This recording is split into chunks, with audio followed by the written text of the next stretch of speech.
Greetings everybody, welcome. I'm Peter and I'm an expat Kiwi. Today's theme is shoes for the Camino. Comfort is king on the Camino. I said that with my backpack video and I'll say it again for the shoe one. The most important thing, bar none, is comfort. Forget brand, forget the best possible type of shoe, forget whether or not you want to go boots or jandals or sandals, or even barefoot, let alone really barefoot. It doesn't matter. None of that matters. It's what's comfortable for you. What works for me may very well not work for you.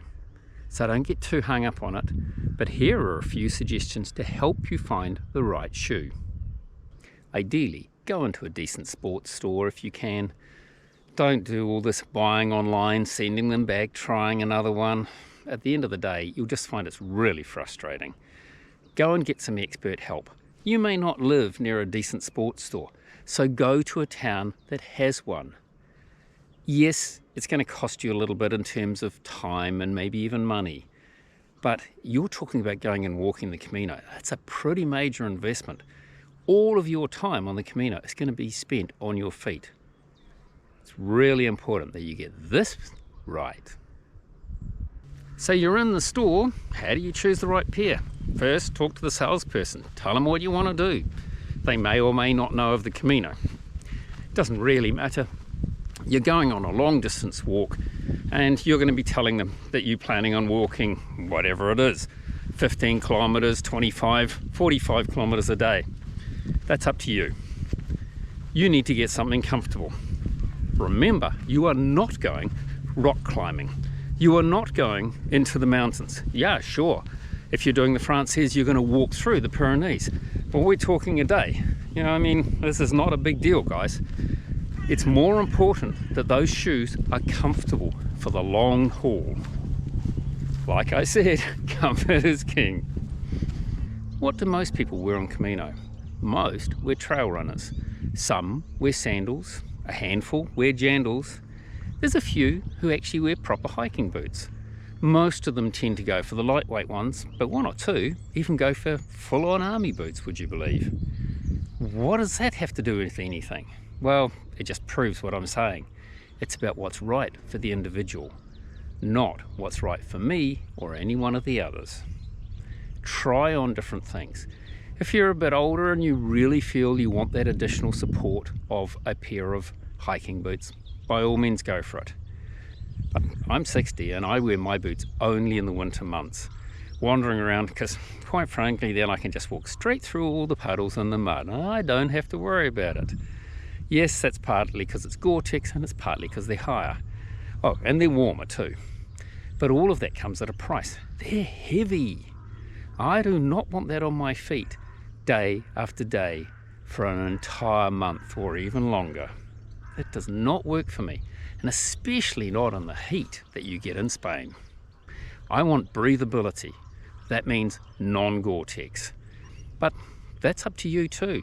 If you are somebody that really values Gore-Tex and your feet don't sweat overly much, that's okay. There's nothing wrong with Gore-Tex shoes.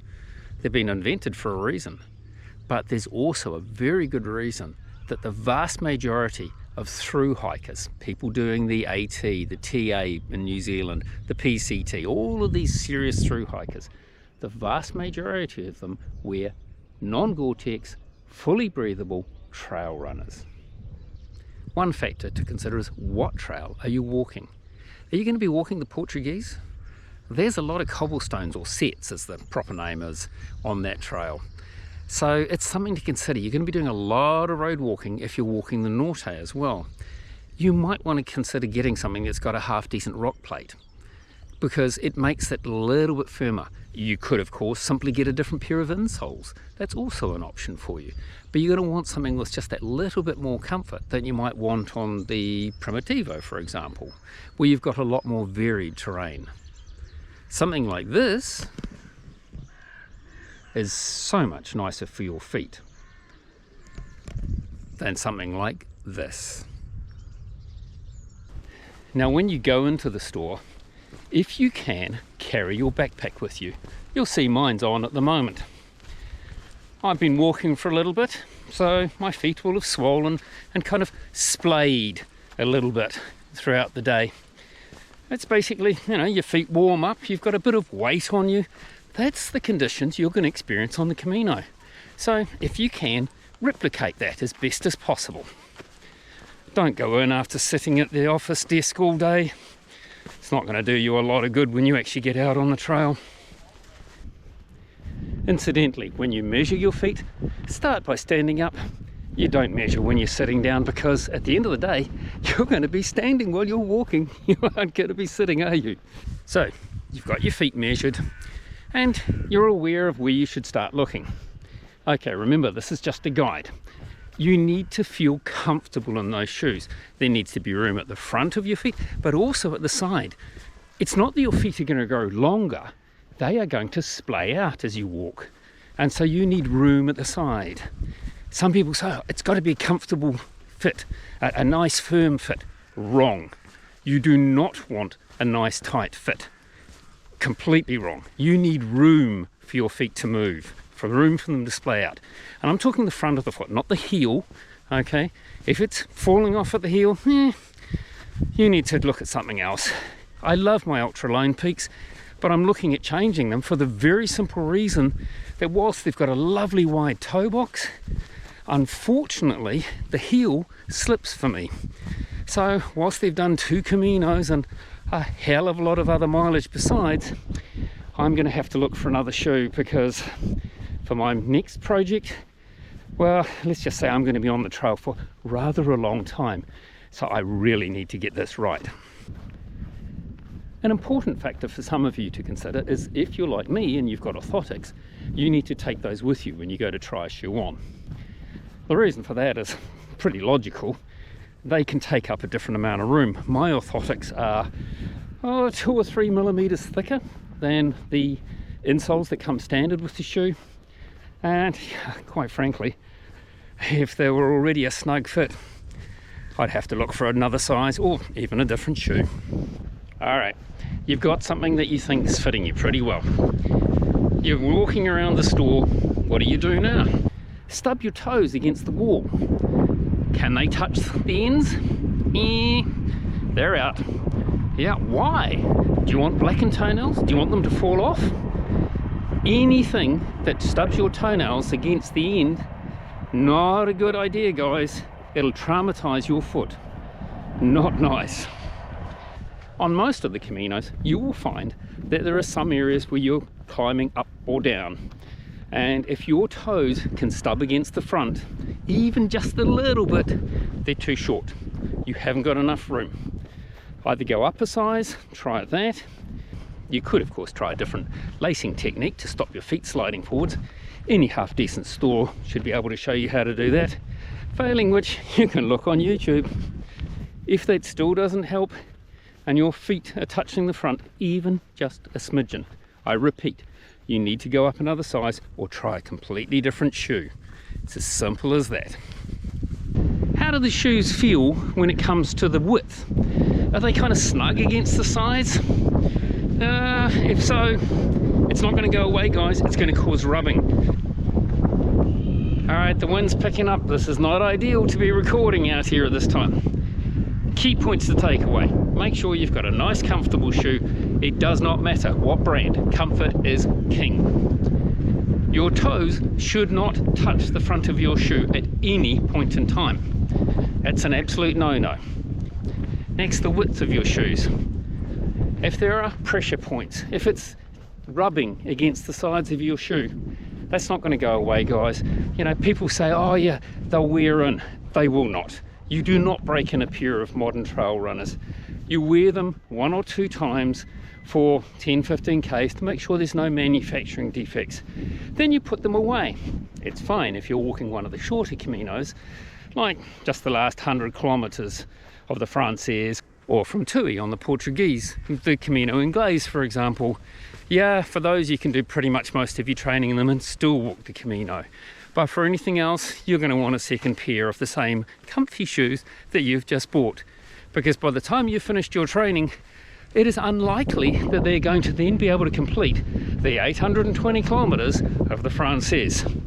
Most modern trail runners have a lifespan of, well, around that 800 kilometers to be quite frank. Some of them a little less, some a little more. Sorry about that, folks.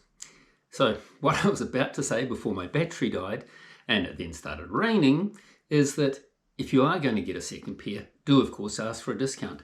Now, I fully appreciate that if you're like me, a little on the cautious side, you want to be 100% sure that those shoes are the right ones for you before you go buying the second pair. What I do is I ask the store, and they'll often either issue me a discount coupon, or they will write on the bottom 10% discount for next pair, something along those lines. And if you take that receipt back along with you, then you'll get your discount off your next pair.